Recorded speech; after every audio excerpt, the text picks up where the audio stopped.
Alors si j'avais un mot pour décrire l'équipe, je pense que ce serait animé. Animé d'une envie de bien faire, animé d'une envie de fédérer notre communauté, les visiteurs, les exposants, et animé pour certains d'entre eux aussi par une vraie, véritable passion automobile. Je dirais une équipe vraiment sympa. Une équipe de passionnés. Notre job principal, c'est de vendre du rêve à tous les visiteurs et c'est ce qu'on fait de mieux, je pense. Dans notre business, en fait, on ne peut pas se permettre d'attendre que les autres fassent les choses avant nous, nos concurrents. Donc c'est à nous de nous bouger, c'est à nous de révolutionner le milieu du salon, de se réinventer, d'apporter de l'expérientiel et de faire que nos événements soient de moins en moins statiques.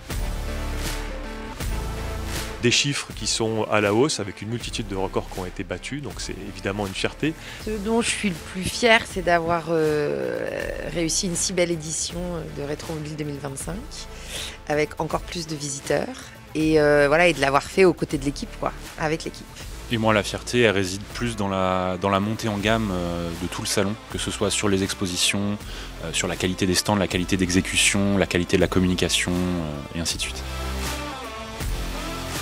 Pour moi, un chiffre marquant, c'est 180 et plus. C'est le nombre de personnes issues d'instituts spécialisés, PMR, PSH, qu'on a invités gratuitement sur le salon avec notre partenaire Andy Rally Passion.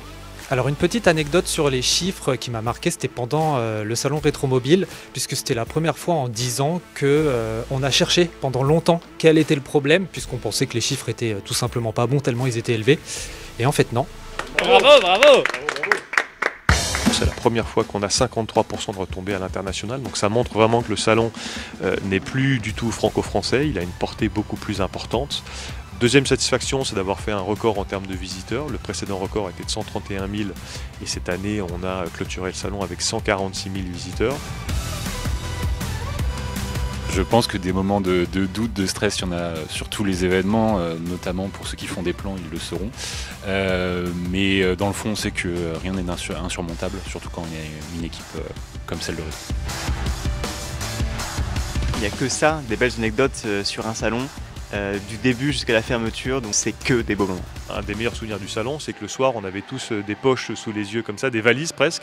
Et en revanche, on était là jusqu'à 23h, minuit, à festoyer, à décompresser de la journée. Et on était tous ensemble réunis et personne finalement avait envie de rentrer chez soi.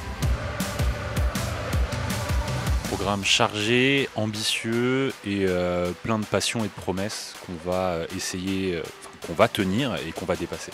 Créer un salon qui va voir le jour en 2026 autour du supercar et on a également en même temps lancé l'édition aux États-Unis qui verra le jour également en 2026.